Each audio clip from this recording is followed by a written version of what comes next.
But let's talk about some positive stuff. There's some really good stuff happening. That's how our last report ended. In this interview, Joseph W. Brady details lots of positives, specifically local projects underway in commercial and industrial development. He says, I think we're going to have the greatest amount of growth that we've ever seen here based on what we're seeing. So let's talk about some reality. Well, Brightline's come along. We've actually talked about this quite a few times.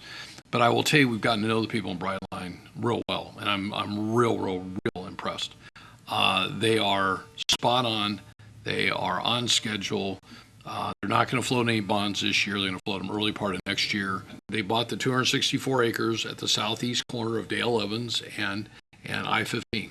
Bought and paid for $10 million, and that deal's done. They have recently bought 110 acres on the Strip in Las Vegas, not far from where the Raiders Stadium is, Allegiant Stadium is. They paid $140 million for it. That's a done deal. The original plan was to go from Apple Valley to Las Vegas, and someday there was going to be maybe the segment from Apple Valley to maybe Ranch Cucamonga. I'd be willing to bet that in 5 years you'll be going from Apple Valley to Ranch Cucamonga in the morning for work. I imagine there'll probably be a substation somewhere in Hesperia for just a logical standpoint, and that you'll get off at the Metrolink station in Ranch Cucamonga, and you'll go downstairs and you'll get into a tube, and that tube will take you, via Tesla. The founder of Tesla is doing it to the Ontario Airport. I absolutely think it's real. The people behind this, there's no hype. There's no you don't sense any BS with it. Recently, we put John O'Hanian with Tapestry together with their director of governmental affairs, Greta Seafield. Tapestry is a 30-year project, $7 billion. I think that with what Brightline's doing, that it really could be a 22 to 23-year project. I think it would speed up, because I think what will happen is the absorption will speed up as the price of housing just continues to rise. So I think it's a win-win for Brightline. It's great for Tapestry. Tapestry is just waiting to get their permit, I think, from Fish and Wildlife on the Joshua Tree issue. They've got that resolved and apparently paid for. I know so their grading should start within 60 days, and they'll move 10 million cubic yards. They were really hoping to have the model complex open for 6 national builders. So they have already picked the 6 national builders. They know the product types that they'll require. They'll grade 21. They'll move 10 million cubic yards. They'll put all the infrastructure in the water, the sewer, the backbone, the double purple pipe. They'll all have double purple pipe. All the homes will be drought tolerant. They'll have a big park, community center, all that. They were hoping to open up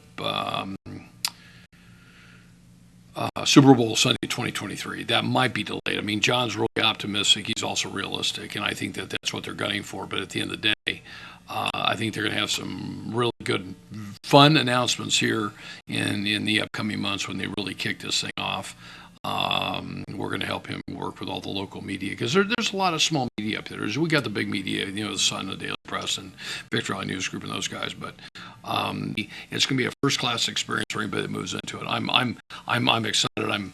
I'm actually looking forward to probably buying something down there ourselves, so we have a place to come to all the time as we continue to do business on that here. So Terry, the market is real. The industrial guys are back. You look at the walls that are tilted up there on I-15. You and I went on out there. They hope to have that building wrapped up by January. They've had a problem just in the global supply chain with the steel that goes on the roof.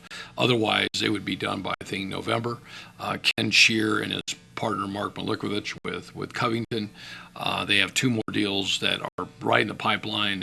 And Ken told me last Friday night, he said, Joe, I think you'll see 2 more buildings completed within the next 16 to 17 months on the other 2. So now imagine you're coming down I-15, you're going north, and then eventually with the Brightline train is going to be in the middle of the freeway. So the acquisition issue is over. They're working very cooperatively. So this is what's great. You've got a private sector company working well with Caltrans and San Bernardino County Transportation Authority and everybody else that's involved.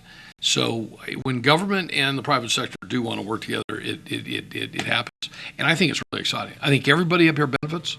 and it's a win-win. I mean,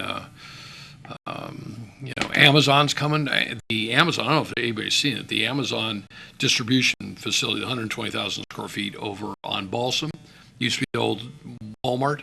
Okay, that is now done. If you go down Bear Valley Road and you just pass Boston, you look over, you go, what? It's a gorgeous looking building. They've improved the 9 acres behind that. It used to be the old drive-in. There's just some great things happening up here. I think that it's a time for everybody to enjoy it. I'll tell you the one question, Terry, that we get asked is, where are we in the housing cycle? Where we are in the housing cycle on an upcoming report. Thank you for joining us this time around. Get out where someone